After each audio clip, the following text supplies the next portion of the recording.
من ناو مامۆستا سۆران عەباسە لە شاری سەسەماڵ ساڵانە هەڵەسین بەکردنەوەی خولێکی هاوینە بە ناوی قوتابخانەی تیشی قورئان کە ساڵانە ئەم خولە ئەکەینەوە بەشەکانی قورئان و کۆمەڵێ ئادا بخوێنین بۆ ئەم مناڵانەکەوە لە ماڵەوە بۆی بێنکەوە ئیسفادەی لەم خولی قورئانە بکەن. مامۆستاکانیش بە سوسۆزانە دەرسەکان ئەڵێنەوە و قورئان دەخوێنین، ئاینەکەم دەناسن دەخوێنین و هەروە کۆمەڵی دەرسی دەخوێنین بۆی کەوە دوورکەونە لە کۆمەڵی شتی و بەکارهێنانی مۆبایل و ئایپاد و ئەوانە ئیسفادەیەکی زۆر ئەکەن. قوتابەکانیش ساڵانە بە بەردەوامی خولە ئەکەنەوە. قوتابیەکان تقریباً نزیکەی 200 قوتابیەک ئەبن. ئەم خولێش لە سەرەتای پشتەکانی هاوینەوە دەست پێ ئەکا. قوتابیەکان بە نزیکەی 200 قوتابیەک ئەبن، هەفتانە 3 ڕۆژ ئەخوێنن، ماوەکەیان تقریباً نزیکەی 2 ساعت بە 2 ساعت و نیم لێرە ئەمێنەوە و ئیسفادەیەکی زۆر باشەکەن. هەر لە هاوینیشە زاروبار ئەیان بنی بۆ سەفرە و بۆ مەلە و کۆمەڵێک سەفرە و گەشت وانیشان پێ ئەکەین جگە لە هەروانەکان بۆی کەوە شتێکی تەرفیع هیچ بدەنێ بە مناڵەکان. من ناوم سانسەیوانە لە پۆلی پلەنجی بنەڕەتیم هاتوومە بۆ ئێرە بۆ خولی قورئان خوێنین. مامۆستاکان بە جوانترین شێوە هەوڵمان لەگەڵدا دەدەن، هەندێک شوێنانیشمان پێەکەن لەبەرەوەی دەرزەکانمانیش لا خۆش بێ. مامۆستاکان ڕووشیان خۆشە. أعوذ بالله من الشيطان الرجيم بسم الله الرحمن قل الله أحد الله الصمد لم يلد ولم يولد يكن له كفوا أحد صدق الله العظيم. والليل إذا سجى ما ودعك. بەلای خۆی گەورە و میهرەبان پێشەکەی بە خراپنی کەناڵەکەتان دەکەم. من وەکو مامۆستا لە خولی هاوینە خولی تشکی قورئان بەشدارم، وەکو مامۆستا وەکو فێرخواز دەسەڵینەوە بە مناڵەکان. هیوادارم هەموو دایک و باوکە مناڵەکان ئەمرێن بۆم جۆرە خولانە بەڕاستی سوودی و ئیسفادەیەکی زۆر ئەگەێنێ بە مناڵەکانمان بۆ پەروەردەیان. فێری ئادابی ئیسلامیانەکەین، قورئان لەبەرکردن،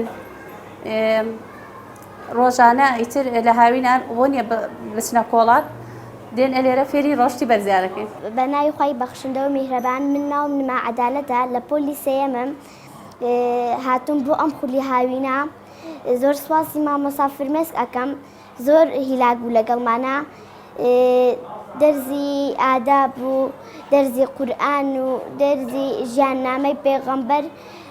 زۆر سوپاسی ئەەکەم، یا ڕەبی لەشی ساغ بێت. زیکری بەیانیان و زیکری ئێواران و زیکری شەومان پێ ئەڵێت، کاتی ئەڕۆینە تەوالێت ئەو زیکرانەشمان پێ ئەڵێت. داوا لە دایک و باوکانی قوتابیان دەکەم، زۆر سوودی هەیە ئەم خولە، بابیان لێرن. بەناوی خۆی بەخشندە و میهرەبان. من مامۆستا لانە، مامۆستای زمانی عەرەبی لە خولی تیشی قورئان. ئەم خولە خۆشبەختانە لە سەرەتای مانگی 6ەوە دەستی کردووە بە وانەوتنەوە بە خوێندکاران کە ژمارەیەکی زۆر خوێندکار سوپاس بەخوای گەورە بەشداری ئەم خولە ئاکەن. بابەتەکانمان بریتین لە سیرە و ژیاننامەی پێغەمبەر و قورئان کە سەبارەت بە سیرە و ژیاننامەی پێغەمبەر سوپاس بەخوای گەورە تەلەبەیەکی زۆر ئیسفادەی کردو و ئیستیجابەیەکی زۆر باشیان هەبووە بۆ بابەتەکە. و داوا لە دایکان و باوکانەکەم منداڵەکانیان بنێرنە ئەم خولە. سوپاس بەخوای گەورە ئەنجامێکی زۆر باشی هەیە. بەناوی خودای بەخشندە و میهرەبان. من ناوم شەهناز ئارازە، لە پۆلی 4 بنەڕەتیم. هاتووم لێرە لە خولی هاوینە بەشدارم. داوا لە دایک و باوکان دەکەم کە مناڵەکانیان بێنن بۆ ئەم خولە هاوینەیە. مامۆستاکان زۆر یارمەتی ئێمەیان داوە، زۆر سوپاسیان دەکەم. بسم الله الرحمن الرحيم الحمد لله الذي أنزل على عبده الكتاب ولم يجعل له عوجا قيما لينذر بأسا شديدا من لدنه ويبشر المؤمنين الذين يعملون الصالحات أن لهم أجرا حسنا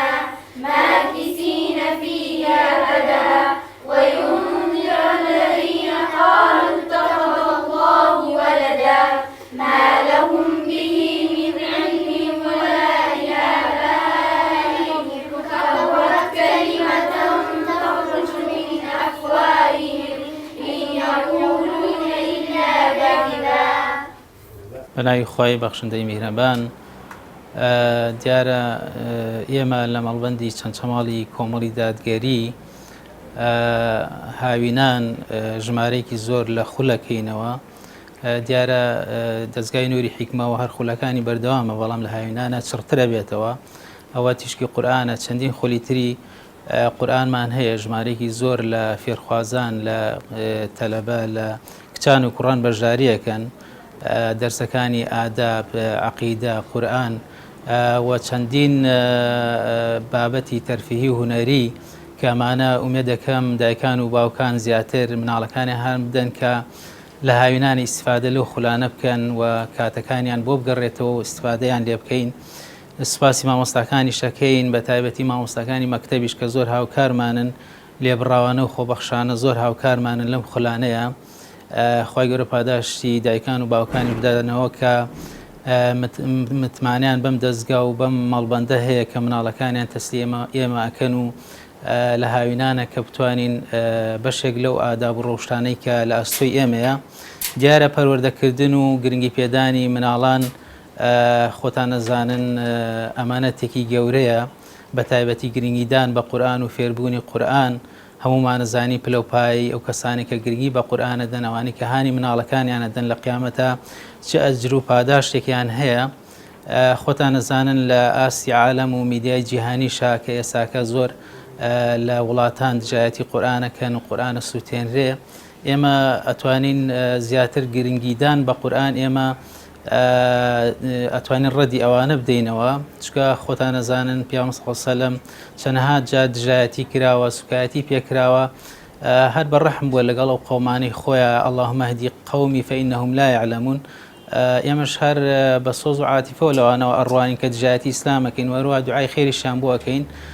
والحاڵ قسەی من لەسەر ئەوەیە کە ئێمە زیاتر ئەوانەی کە دژایەتی ئیسلامەکەن ئێمە زیاتر بەوە ئەتوانین ڕەدیان بدەینەوە، مناڵەکانمان هات بدەین فێری قورئان بن، قورئان لەبەر بکەن و تێک ڕای ئەم خولانە هەر ئامانجەکەمان ئەوەیە کە کۆمەڵگەیەکی ئیسلام دۆست و ئیسلام پەروەر پەروەردە بکەین تا بتوانین بەسەر ئەو کۆسبووتەگەرە و مەوجە دژ بە ئەخلاقیەی کە لە کۆمەڵگەکەمانە هەیە کەمیکەینەوە.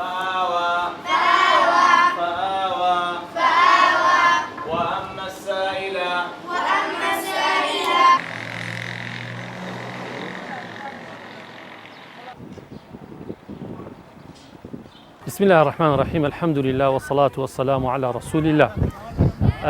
ئێمە وەکو مەڵبەندی چەمچەماڵ ئەتوانم بڵێم لە 190 گرنگیمان بە بواری پەروەردە داوە.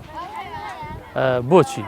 لەبەرەوەی پێمان وایە لەم کۆمەڵگەیە ئەمڕۆ ئێمە زۆر پێویستمان بە پەروەردەیە، پێویستمان بە پەروەردەی نەوەکانمانە، پێویستمان بە پەروەردەی گەنجەکانمانە لە کوڕان و لە کچان.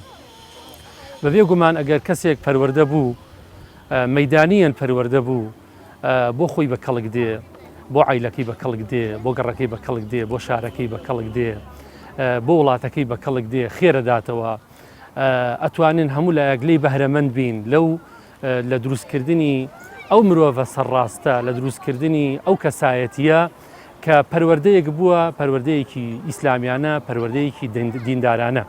ئەو کاتە دوور لە تەعەسوب، دوور لە دەمانگیری، ئینتیمای بۆ حەقە بێ، ئینتیمای بۆ ڕاستیە بێ، ئینتیمای بۆ دینە بێ، بۆ وڵاتەکەی ئەبێ. بۆیە ئێمە گرنگیمان بە بواری پەروەردە داوە و سوپاس بۆ خوای پەروەردگاریش هەر لەو پێناوەیە کە ئەم زەویەمان هەبووە. ئەم زەویە 1750 مەترە، ئەتوانم بڵێم 1000 مەتریمان تەرخان کردووە بۆ ئەو بوارە، بۆ بواری پەروەردە، بۆ تەحفیزی قورئان، بۆ بواری فێرکردنی قورئان. بۆیە وەقفمان کردووە لەگەڵ ئەوەی کە ئێمە مەڵبەندین، بەڵام مەڵبەندێکی پەروەردەین. ڕاستە مەڵبەندی کۆمەڵی دادگەری لە چەمچەماڵ، بەڵام ئەتوانم بڵێم لە 190 بەرەو ژووریش ئێمە ئیهتیمامانمان بە بواری پەروەردە داوە. بواری پەروەردە فێرکردنی قورئان، حەدیث، لە بواری عەقیدە، لە بواری سلوک و ئاداب، بۆ ئەوە کە ئێمە لەم بوارەیە کە هەست بە نەقسەکەین، هەست بە کەم و کوڕی ئەەکەین، هەستەکەین کە میلەتەکەمان لەم بوارەیە زۆر پێویستی پێمانە. بۆیە خوا پشتیوان بێ ئێمە دەستی لێ شل ناکەین و بەردەوامە بین لەم کارە هەتاکو ئەوەی کە ئەبینین بە چاوی خۆمان نەوەیەکی ڕاست و دروست بەرهەم دێنین ئینشاء الله تعالى.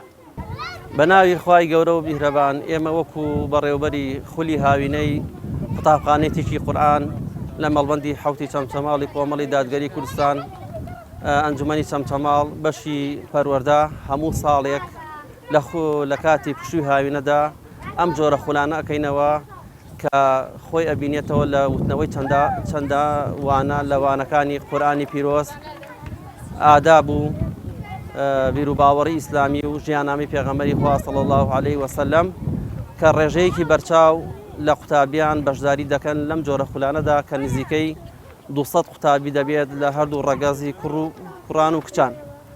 بۆیە بەڕاستی ئێمە لێرەوە دەستخۆشیمانەیە بۆ دایکان و باوکانی ئەم مناڵە چاوگەشانە کەوا هەموو هاوینێک کە پشووی هاوین دەست پێ دەکات ئەم مناڵەکانیان ئەسپێرن بە ئێمەش بەو پەڕی ئامانەتەوە بەو پەڕی دڵنیاییەوە فێری پەروەردەیەکی جوانیان دەکەین، فێری ئەخلاق و ڕەوشتێکی جوانیان دەکەین و هەروەها بۆ ئەوەی لە داهاتوودا ئەمان کەسێکی بەسوود و بن بۆ کۆمەڵگا و هەروەها ئێمە کە ئەم خولانەش شوێن و ڕێگەمان وەکو پێویست نییە کە سوپاسی مەڵبەندی حوتی چەمچەماڵی کۆمەڵی دادگەری دەکەین، بەڵام شوێنەکە وەکو پێویست نییە، بەڵام وێ دەکەین ئینشاءڵڵا خوای گەورە هاوکارمان بێت. ئەم بینایی کە ئێستا لێرە وەستاوین پرۆژێکی زۆر گەورەیە کە پرۆژەی لەبەرکردنی قورئانی پیرۆز و فێربوونی قورئانی پیرۆزە ومێ دەکەین لە ماوەیەکی زۆر کەمدا ئینشاءڵڵا بە پشتیوانی خوای گەورە پاشان دایکان و باوکانی بەڕێز و خێرەومەندی ئەم سنوورە ئەم پرۆژەیە گەورەی تەواو بێت کە تەواو بوو کاتە جێگە و ڕێگەمان زۆر فراوان دەبێت و ئەتوانین زۆر لەو ڕێژەیە کە ئێستاکە لای ئێمەیە زیاتر وەربگرین و بۆ ئەوەی زیاتر هەموو دایک و باوکێک مناڵەکەی فراهەمۆش نەکات لە کاتی پشووی هاوینەدا ئێمە بەڕاستی ئینشاءڵڵا پەروەردەیەکی جوانیان بکەین و دووبارە دەستخۆشیمانێ بۆ دایکان و باوکانی بەڕێز کەوا هەموو ساڵێک مناڵەکانیان بە ئێمە ئەسپێرین.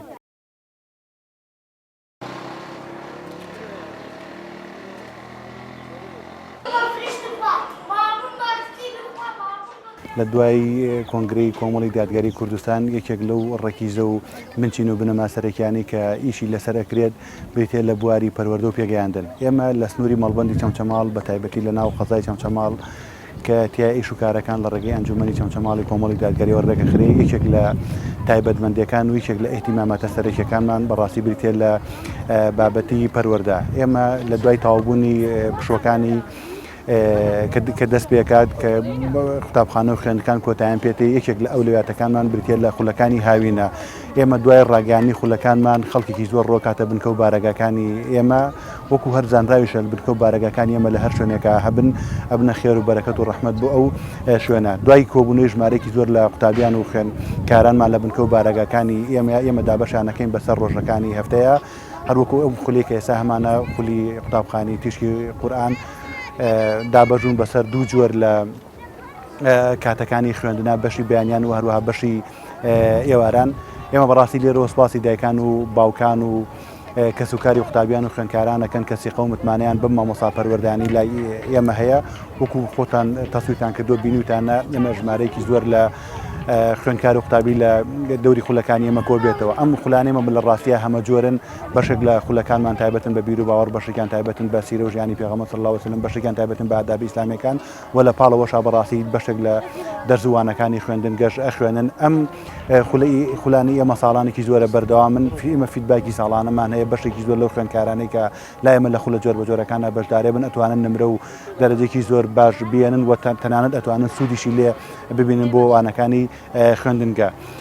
ئێمە دوای کوا ژمارەیەکی زۆر لە قوتابی و خوێندکار وەکو خۆتان وێنەتان گرتووە ئەبینین لەو بینا و لەو شوێنێکەوە ئێمە دەرزی تیا خوێنە شوێنەکەمان زۆر بچووکە بە هەوڵی خێرخوازان و بە هاوکاری دەستگای خێرخوازی بەخشین ئێمە ئەم پارچە زەویکەوە لێرە هەمانە تەرخانمان کردووە بۆ بنکەیە کە پێڵێ بنکەی ناوەندی لە بەرکردنی قورئانی پیرۆز، مرکزی تەحفیزی قورئانی پیرۆز، بە ئومێدین ئەوەی کەوە ئەم قوتابیانی کەوا ئێوە لێرە ئەیبینن ئێمە لە ساڵی ئایندە و لە ماوەیەکی زۆر نزیکە ئەم بیناییکە لە پشتی ئێمەوەیە ئەم بینایە تەواو بێت بۆی ئەو قوتابی خوێندکارانی کەوا لە بنکە و بارەگەکانی ئێمەیە کە لە ناو شاران جێگەیان نابێتەوە بۆی بتوانن لێرە جێگەیان بێتەوە.